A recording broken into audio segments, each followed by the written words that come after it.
Minister Mentor, my name is Emmanuel Daniel. I publish something called The Asian Banker. Two out of the three Singapore banks are owned by entrepreneurs in a way. And what appears missing from the history books of Singapore is the relationship between government and large family-owned businesses like the banks are. Can you fill us in a little bit of your relationship with the pioneers who built Singapore's family-owned banks in the early years? And what is your sense of the role of entrepreneurship in large businesses going forward?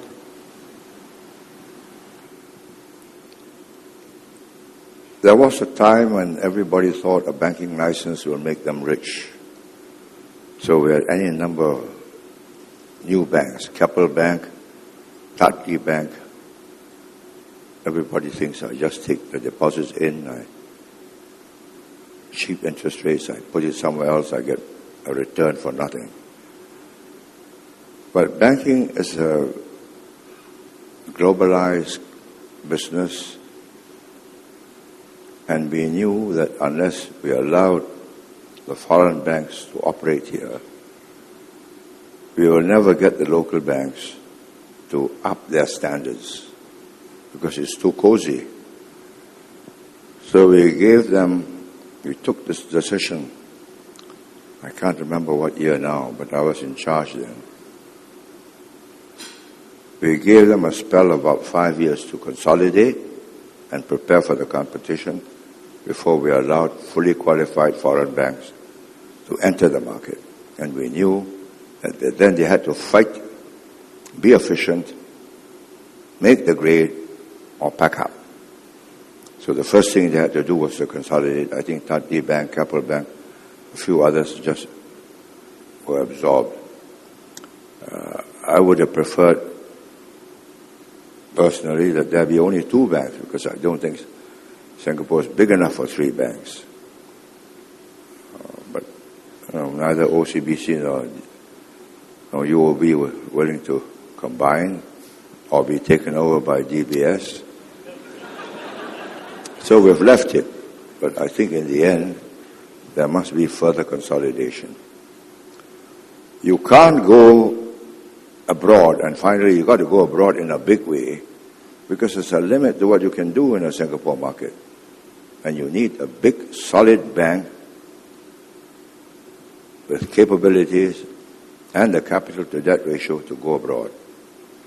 And we can. China is one of the biggest openings for us. So is India. We are only in Indonesia in a small way, Malaysia a small way, Thailand almost nothing. But the big future is in China and in India. And I don't see three banks as capable of making that foray as 2 banks. And maybe eventually 1 bank.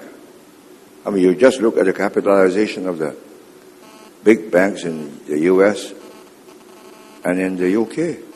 Speaking of which, what's your view on banks being too big to fail and therefore they've got to be pared down to size? No, Paul Volcker has already answered that the banking business should stay a banking business and not go into investments of proprietary funds. You want to do investments, you set yourself up as an investment bank, take money, people put in money, knowing that you're going to invest their money. And you can make more returns or you might lose it. So you have those 2 sets of banks. The banking system will not collapse. All you'll have is a collapse of the investment bank system. And the people who put their money in the investment banks for higher returns, well, they knew the risk. I think it was a sound proposition, but let's wait and see what happens.